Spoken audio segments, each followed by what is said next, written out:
जय श्री कृष्णा। हमने 6 अध्याय कर लिए हैं श्रीमद् भगवद गीता के। आज हम 7वां अध्याय करेंगे। अभी तक जो हमने लास्ट में पढ़ा था कि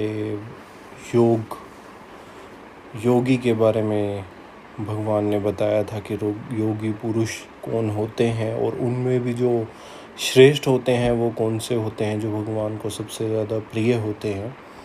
तो आज हम उससे आगे पढ़ रहे हैं।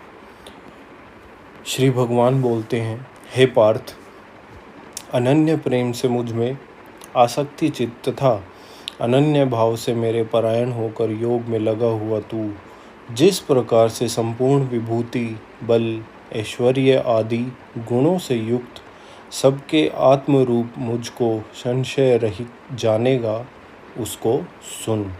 मैं तेरे लिए इस विज्ञान सहित तत्व ज्ञान को संपूर्णतया कहूँगा, जिसको जानकर संसार में फिर और कुछ भी जानने योग्य शेष नहीं रह जाता। मतलब भगवान बोल रहे हैं कि मैं जो वो बता रहा हूँ उसके बाद कुछ भी जानने के लिए बचेगा ही नहीं। जो ये जान लेता है उसके बाद कुछ और जानने का रह ही नहीं जाता है। ठीक है।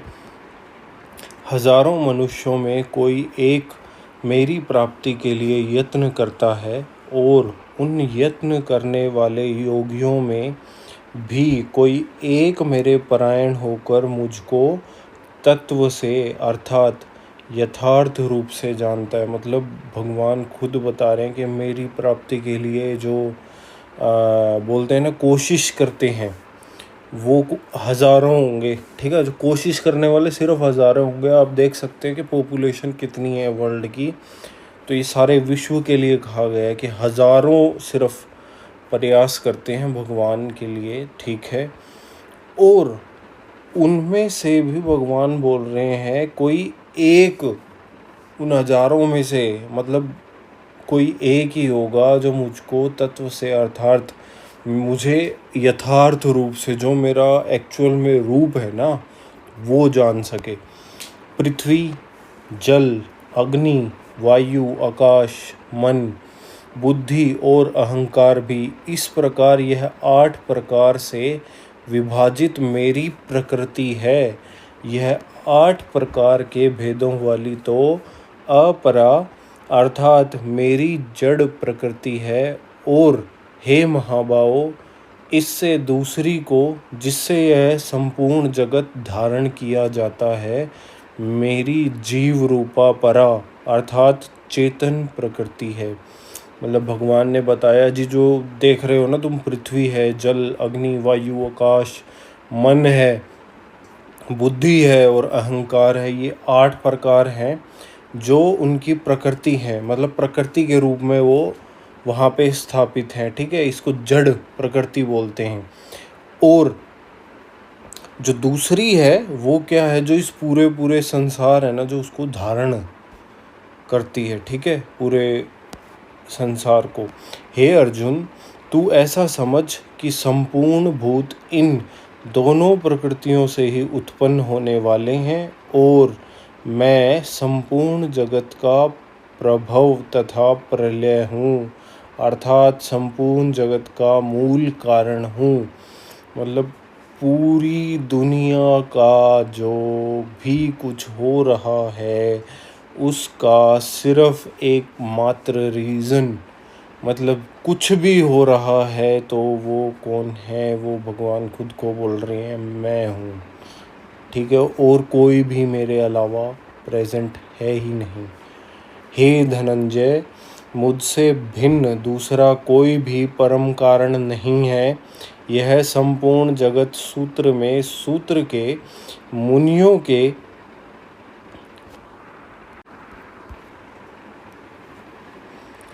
हे धनंजय, मुझसे भिन्न दूसरा कोई भी परम कारण नहीं है।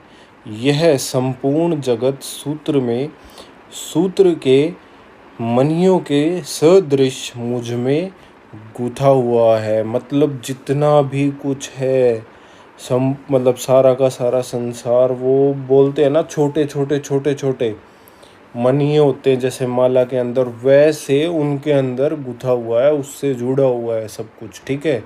धागे से।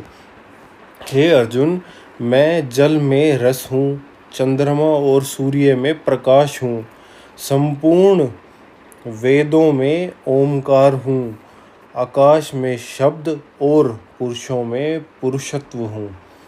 मैं पृथ्वी में पवित्र गंध और अग्नि में तेज हूँ तथा संपूर्ण भूतों में उनका जीवन हूँ और तपस्वियों में तप हूँ। हे अर्जुन, तू संपूर्ण भूतों का सनातन बीज मुझको ही जान। मैं बुद्धिमानों की बुद्धि और तेजस्वियों का तेज हूँ। हे भरत श्रेष्ठ, मैं बलवानों का आसक्ति और कामनाओं से रहित बल अर्थात सामर्थ्य हूँ और सब भूतों में धर्म के अनुकूल अर्थात शास्त्र के अनुकूल काम हूँ। और भी जो सत्वगुण से उत्पन्न होने वाले भाव हैं और जो रजोगुण से तथा तमोगुण से होने वाले भाव हैं, उन सबको तू मुझसे ही होने वाले हैं ऐसा जान, परंतु वास्तव में उनमें मैं और वे मुझ में नहीं हैं। गुणों के कार्य रूप सात्विक, राजस और तामस, इन तीनों प्रकार के भावों से यह सारा संसार प्राणी समुदाय मोहित हो रहा है। इसलिए इन तीनों गुणों से परे मुझ अविनाशी को नहीं जानता।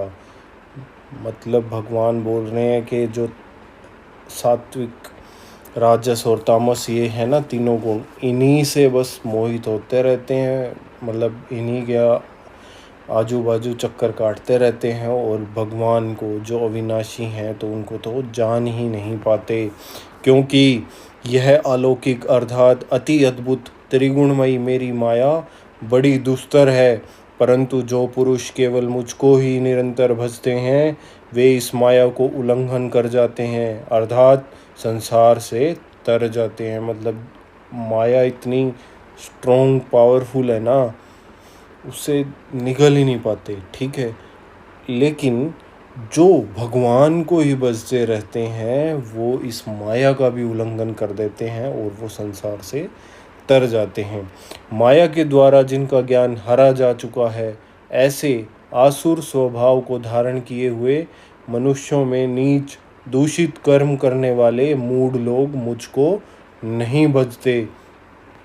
हे भरत वंशियों में श्रेष्ठ अर्जुन, उत्तम कर्म करने वाले अर्थार्थी, आर्त, जिज्ञासु और ज्ञानी, ऐसे 4 प्रकार के भक्तजन मुझको भजते हैं। उनमें नित्य मुझ में एक ही भाव से स्थित अनन्य प्रेम भक्ति वाला ज्ञानी भक्त अति उत्तम है, क्योंकि मुझको तत्व से जानने वाले ज्ञानी को मैं अत्यंत प्रिय हूँ और वह ज्ञानी मुझे अत्यंत प्रिय है। ये सभी उदार हैं, परंतु ज्ञानी तो साक्षात मेरा स्वरूप ही है, ऐसा मेरा मत है। क्योंकि वह मदगत मन बुद्धि वाला ज्ञानी भक्त अति उत्तम गति स्वरूप मुझ में ही अच्छी प्रकार स्थित है। भगवान कह रहे हैं जो ज्ञानी है ना, साक्षात उन्हीं का रूप होता है, जो सच में ज्ञानी है। जो बनते हैं वो नहीं बोल रहा, ठीक है। मन बुद्धि ज्ञानी भक्त जो उन्हीं को भज रहे हैं भगवान को, वो सारे जितने भी बंधन थे, माया थी, सबसे निकल चुके हैं, परे हैं। जो सिर्फ एक ही भाव से भगवान में ही निरंतर लिप्त हो जाते हैं ना, एक तरह से वो होते हैं एक्चुअल में जिनकी भगवान अभी बात कर रहे हैं।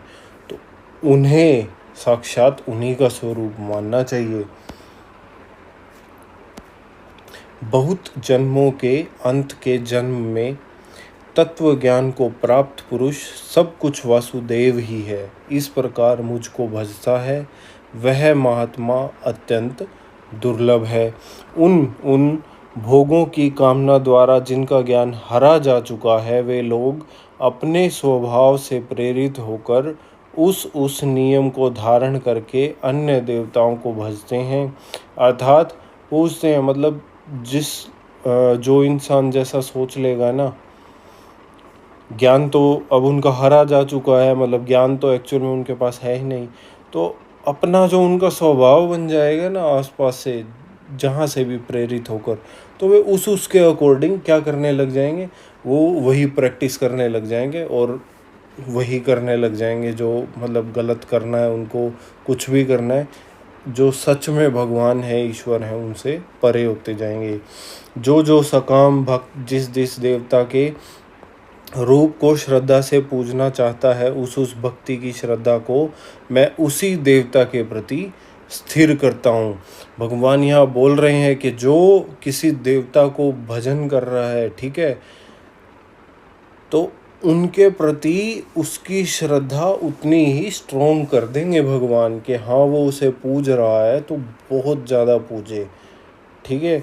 वह पुरुष उस श्रद्धा से युक्त होकर उस देवता का पूजन करता है और उस देवता से मेरे द्वारा ही विधान किए हुए उन इच्छित भोगों को निसंदेह प्राप्त करता है। जो देवताओं की पूजा कर रहे हैं ना, उनकी पूजा तो वो कर रहे हैं, लेकिन जो भगवान है उन्हीं की जो इच्छा होगी विधान के द्वारा कि हाँ इसे कुछ देना है, तो निसंदेह उन्हीं के द्वारा ही उन्हीं उसे कुछ प्राप्त होगा, ठीक है। परंतु उन अल्प बुद्धि वालों का वह फल नाशवान है तथा वे देवताओं को पूजने वाले देवताओं को प्राप्त होते हैं और मेरे भक्त चाहे जैसे ही भजें अंत में वे मुझको ही प्राप्त होते हैं।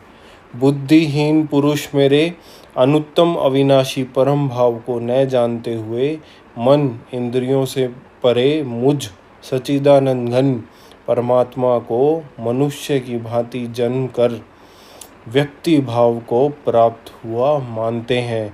अपनी योग माया से छिपा हुआ मैं सबके प्रत्यक्ष नहीं होता, इसलिए यह अज्ञानी जन समुदाय मुझ जन्म रहित अविनाशी परमेश्वर को नहीं जानता, अर्थात मुझको जन्मने मरने वाला समझता है। भगवान खुद कह रहे हैं कि जो ये लोग हैं ना, इनके सामने तो मैं कभी आता हूँ नहीं प्रत्यक्ष, ठीक है। इसलिए क्या है, ये सारे यही सोचते हैं कि भैया ये परमेश्वर है ना, ये तो ऐसे ही है, मतलब जीता है मरता है तो वो क्या परमेश्वर है, ऐसा सोच लेते हैं लोग। भाई जो जी रहा है और मर रहा है वो कैसा परमेश्वर, ठीक है, यही सोचते हैं।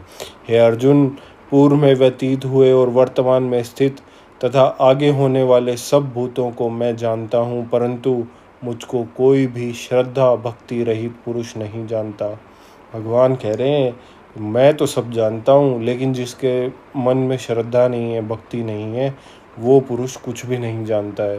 हे भरतवंशी अर्जुन, संसार में इच्छा और द्वेष से उत्पन्न सुख दुखादि द्वंद्व रूप मोह से संपूर्ण प्राणी अत्यंत अज्ञता को प्राप्त हो रहे हैं, परंतु निष्काम भाव से श्रेष्ठ कर्मों का आचरण करने वाले जिन पुरुषों का पाप नष्ट हो गया है, वे राग द्वेष जनित द्वंद्व रूप मोह से मुक्त दृढ़ निश्चयी भक्त मुझको सब प्रकार से भजते हैं। जो मेरे शरण होकर जरा और मरण से छूटने के लिए यत्न करते हैं, वे पुरुष उस ब्रह्म को संपूर्ण अध्यात्म को संपूर्ण कर्म को जानते हैं। जो पुरुष अधिभूत और अधिदेव के सहित तथा अधियज्ञ के सहित मुझे अंतकाल में भी जानते हैं, वे युक्त चित्त वाले पुरुष मुझे जानते हैं, अर्थात प्राप्त हो जाते हैं। जय श्री कृष्णा।